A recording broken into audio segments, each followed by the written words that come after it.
कैसे हैं आप सभी?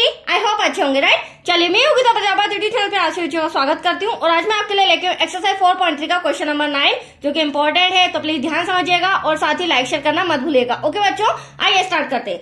देखिए क्या कहना है, दो पानी के नल एक साथ एक हौज को 9 सही 3/8 घंटों में भर सकते हैं। किसी हौज को मतलब आप टंकी भी मान सकते हैं, हौज को या फिर पानी की टंकी को कितने घंटों में भर सकते हैं? 9 सही 3/8 घंटों में। अब बड़े व्यास वाला नल हौज को भरने में कम व्यास वाले नल से 10 घंटे कम समय लेता है। मतलब कि यहाँ हम समझ सकते हैं कि कोई बड़ा नल है जिसका व्यास बड़ा है, तो वो बड़ा नल हो गया। बड़ा नल उस टंकी को भरने में छोटे वाले नल से 10 घंटे कम समय लेता है, तो यहाँ हमें -10 करना होगा, राइट। अब प्रत्येक द्वारा अलग से हौज को भरने के समय ज्ञात कीजिए। तो हमें दोनों कंडीशन में मतलब बड़े नल का भी समय ज्ञात करना है और छोटे नल का भी अलग से समय ज्ञात करना है। तो आया आपको क्वेश्चन समझ में? आइए पहले मैं ड्रॉ और समझा देती हूँ। देखिए, मान लीजिए ये हमारी हौज या फिर टंकी है, ये छोटी सी मैंने एक टंकी बना ली। अब यहाँ पर बड़े हौज वाला पाइप, बड़े व्यास वाला पाइप, तो ये मैंने बड़े व्यास वाला पाइप बना लिया।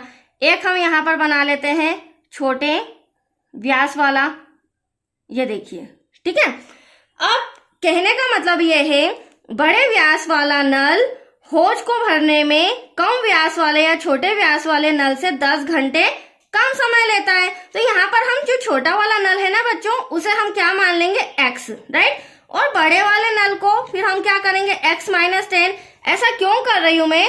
यदि हमारे पास छोटे वाले नल का मेजरमेंट घंटे आ जाते हैं, मान लो सपोज 30 घंटे लग रहे हैं छोटे नल द्वारा इस टंकी को भरने में, तो उस 30 में से हम 10 माइनस कर देंगे तो 20 घंटे बड़े नल द्वारा टंकी भराएगी। That's clear. चलिए, अब हम जो क्वेश्चन किया गया था वो मान लेते हैं। माना कि हमें लिखना पड़ेगा, इसमें रिटर्न ज्यादा होगा तो ध्यान से समझिएगा। माना कि छोटा नल हौज को भरने में, हमने पहले ही मान लिया, समय लेता है, कितना समय लेता है? x,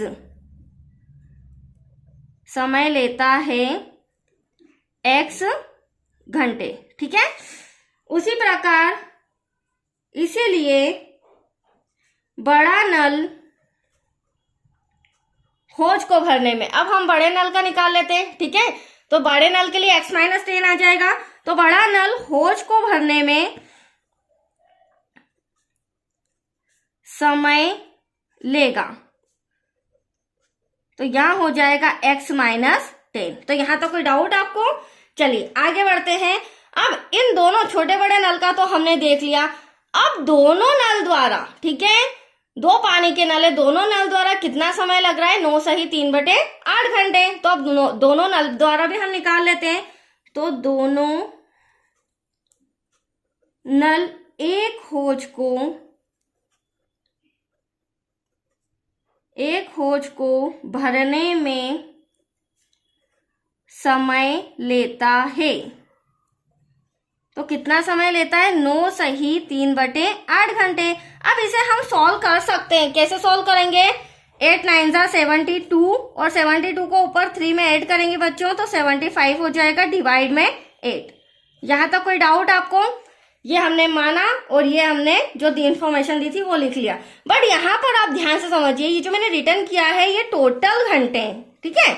लेकिन मुझे इक्वेशन बनाने के लिए मात्र 1 घंटे का निकालना पड़ेगा। मतलब कि 1 घंटे में छोटे नल द्वारा भरा गया भाग, तो हो सकता है इतना भाग भी भरा है, आधा भी भरा है, या फिर इतना सा भी भरा है। तो कोई हिस्सा, इस टंकी का कोई पार्ट, कोई हिस्सा, तो जब हिस्सा आ रहा है तो यहाँ पर हमें क्या करना पड़ेगा? 1 घंटे की बात हो रही है तो डिवाइड में x, क्योंकि टोटल घंटे x है, राइट। और ऊपर एक भाग मतलब 1 घंटे की बात हो रही है।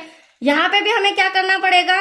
1 में x - 10 लेना पड़ेगा, क्योंकि बड़े नल का कितना समय लग रहा है? x - 10, ये टोटल घंटे है, तो ऊपर 1 घंटे के हिसाब से इसके भी ऊपर 1 आ जाएगा। और दोनों नल का भी हमें निकालना पड़ेगा, तो इसे हम पलट देंगे। देखिए कैसे, अभी तो मैंने ओरल बताया है, अब मैं रिटर्न करके बताती हूँ, राइट। मैंने पहले ही बोला था इसमें थोड़ा सा रिटर्न होगा, आपको बिल्कुल ध्यान से समझना होगा। अब देखिए 1 घंटे में, क्योंकि 1 घंटे के द्वारा ही हमें इक्वेशन जमानी होगी, छोटे नल द्वारा भरा गया भाग। तो छोटे नल द्वारा 1 घंटे में छोटे नल द्वारा भरा गया भाग, तो 1 घंटा टोटल घंटे क्या हो जाएंगे x, जिसमें से 1 घंटा। ठीक है, अब जितना भी हिस्सा भरा गया हो वो तो नल के ऊपर डिपेंड करता है। ठीक है, ऐसे ही 1 घंटे में बड़े नल द्वारा, अब हम किसका निकाल लेंगे, बड़े नल द्वारा भरा गया भाग। तो टोटल बड़े नल के घंटे भी कितने हैं, x - 10 है बच्चों। तो यहां पर भी 1 घंटे का निकाल लेंगे। कोई डाउट? अगर ऐसे ना समझ में आ रहा हो तो इसके अपॉन में 1 रख दीजिए, इसके अपॉन में मत, और इसे पलट दीजिए। ये इजी ट्रिक है। ठीक है, अब 1-1 घंटे का छोटे बड़े नल का निकाला तो 1 घंटे में दोनों नल का भी निकाल सकते हैं। दोनों नल द्वारा टंकी भराई जाती है, तो 1 घंटे में दोनों नलों द्वारा या दोनों नल द्वारा भरा गया भाग। तो यहाँ पर क्या होगा, मैंने पहले ही बताया था, इसे भी हम पलट देंगे जिस तरह हमने इसे पलटा। तो यहाँ पर 8 ऊपर आ जाएगा, डिवाइड में आ जाएगा 75 घंटे। अब यहाँ तक कोई डाउट हो तो आप कमेंट्स कर सकते हैं, बोल देंगे तो नहीं, बट कमेंट्स में बता सकते हैं। ठीक है, तो चलिए मैं और इजी लैंग्वेज में समझाने की कोशिश करूंगी। अब हमें करना क्या होगा, अब सम पे आइए। क्वेश्चन में क्या कहा गया है, 2 पानी के नल एक साथ एक होज को इतने घंटे में भरते हैं। तो यहाँ पर हम क्या करेंगे, इक्वेशन जमाने के लिए 1-1 घंटे का जब हमने निकाला है तो इन दोनों नल को प्लस करेंगे और टोटल जो घंटे लग रहे हैं वो इक्वल में आ जाएंगे, जिससे हमारी क्या बन जाएगी, इक्वेशन। तो दोनों नल एक साथ, तो पहला नल तो ये हो गया हमारा, एक साथ टंकी को भरने में, तो ये दोनों नल कितना समय लेते हैं, 8/75। ठीक है, ये भी मैंने 1 घंटे का आपके सामने निकाला। कोई डाउट? अब यहाँ पर हमारा कैलकुलेशन स्टार्ट होता है। तो क्रॉस मल्टीप्लीकेशन कैसे, देखिए x का -10 में करेंगे तो x - 10 हो जाएगा, x का 1 में करेंगे प्लस का x हो जाएगा, डिवाइड में इन दोनों का मल्टीप्लाई करेंगे x² माइनस का 10x इक्वल्स टू में 8/75। ऐसा कैसा, x और x, ये भी प्लस का ये भी प्लस का, तो क्या हो जाएगा बच्चों, 2x हो जाएगा, राइट। माइनस का हो जाएगा यहाँ पर 10, डिवाइड में देखें तो x² माइनस का 10x इक्वल्स टू में 8 डिवाइड में 75। अब इसे हम इक्वल में लाके सॉल्व करेंगे। देखिए कैसे, 75 पहले हम x² है तो पहले हम x² को सॉल्व करते हैं। x² का 8 में मल्टीप्लाई करेंगे तो 8x² आ जाएगा, माइनस 10 का 8 में करेंगे तो 80x हो जाएगा, 75 का 2 में करेंगे 150x हो जाएगा, देन 75 का 10 में करेंगे तो 750 हो जाएगा। यहां तक कोई डाउट आपको आया समझ में? चलिए अब सारी डिजिट एक तरफ और इक्वल में क्या लाएंगे, 0, क्योंकि एटलीस्ट हमें करना क्या है, हमें द्विघात समीकरण बनाना है। उसी से हमें पता चलेगा बड़े नल द्वारा भरा गया पानी और छोटे नल द्वारा भरा गया पानी कितना समय लेता है। अब देखिए ये दोनों, एक प्लस का था एक माइनस का, तो ये प्लस का इधर आके माइनस का हो गया, माइनस का इधर आके प्लस का हो गया। अब इन दोनों को हम सॉल्व कर लेते हैं। तो 8x² माइनस माइनस होगा प्लस, बट साइन माइनस का, तो इसे प्लस करेंगे तो हमारा आ जाएगा 230x प्लस 750। अब यहाँ पर आपको थोड़ा सा समझना होगा बच्चों, ध्यान से देखिए। यहाँ पर जो हमारा इक्वेशन बन रहा है काफी बड़ा बन रहा है, तो कहीं ना कहीं इसे हम छोटा कर सकते हैं। तो 2 ऐसी डिजिट है जिससे तीनों कैंसिल हो सकते हैं। तो यहाँ पर हम लिखेंगे चूंकि 2 का भाग देने पर, उससे हमारा इक्वेशन शॉर्ट भी हो जाएगा और सॉल्व करने में इजी भी रहेगा। तो 8x² डिवाइड में 2, 2 4 क्या हो जाएगा 8, 4x² हो जाएगा, राइट। 230 में भी 2 का करेंगे, 2 1 2, 2 1 2, 2 5 15, 115x हो जाएगा, प्लस 750 में भी करेंगे, 2 3 6, 2 7 14, 2 5 10। तो ये आया हमारा 375 इक्वल्स टू 0। अब हमारा इक्वेशन थोड़ा छोटा हो गया है, अब हमें इसे सॉल्व करना रहेगा, राइट। तो चलिए नेक्स्ट पेज में मैं आपको समझाती हूँ। और देखो डिजिट अभी भी बड़ी है तो हम इसे द्विघाती सूत्र से नहीं करेंगे, इसे हम गुणनखंड विधि से करेंगे। 4x² minus 115x plus 375 equals to में 0। अब ध्यान से समझिए गुणनखंड विधि में क्या होता है, हालांकि मैंने काफी डीप में समझाया है पहले एक्सरसाइज 4.2 में, राइट। तो अगर नहीं समझा हो तो वो वीडियोस भी देख लीजिए। उसमें क्या होता है कि बीच वाली संख्या को आपको खंडित करना है। अगर दो ऐसी संख्या बतानी है कि जिसे मैं प्लस माइनस करूं तो 115 आ जाए, तो आप एग्जैक्टली आंसर नहीं दे सकते हैं। तो उसका मैंने सेकेंड ट्रिक मतलब इजी ट्रिक बताया था कि यहाँ पर एक्स स्क्वायर का और अचर पद इनका हम मल्टीप्लाई करेंगे, उसके बाद जो आंसर आएगा फिर हम उसका एलसीएम लेंगे। एलसीएम लेने से जो फैक्टर्स आएगा, फैक्टर्स से गुणनखंड से आपको पता चल जाएगा वो दो संख्याएं कौन सी है। तो चलिए पहले हम मल्टीप्लाई कर लेते हैं। 4 5 जा 20, कैरी आया 2, 4 7 जा 28, फिर कैरी आया 0, कैरी आया 3, 12 और 3 15। तो यहाँ पर हमारा आ रहा है 1500। अब इसी का मुझे गुणनखंड करना होगा। आया आपको समझ में? इसी के मैं फैक्टर्स निकालूंगी और दो संख्या आपको बताऊंगी। तो चलिए सबसे पहले 2 से जाएगा 2 7 जा 14, बच्चा 1, 2 5 जा 10, बच्चा 0। वापस 2 से जाएगा 2 3 जा 6, 2 5 जा 2 7 जा 14, देन 2 5 जा 15, 375 बचा है। अब 5 आ रहा है, 3 से जाएगा 3 1 जा 3, 3 2 जा 6 और 3 5 जा 15। अब आया हमारा 125 जो कि डायरेक्टली 5 से जाएगा। 5 2 जा 10, 5 5 जा 15, ये भी 5 से जाएगा। 5 5 जा 25, देन 5 1 जा 5।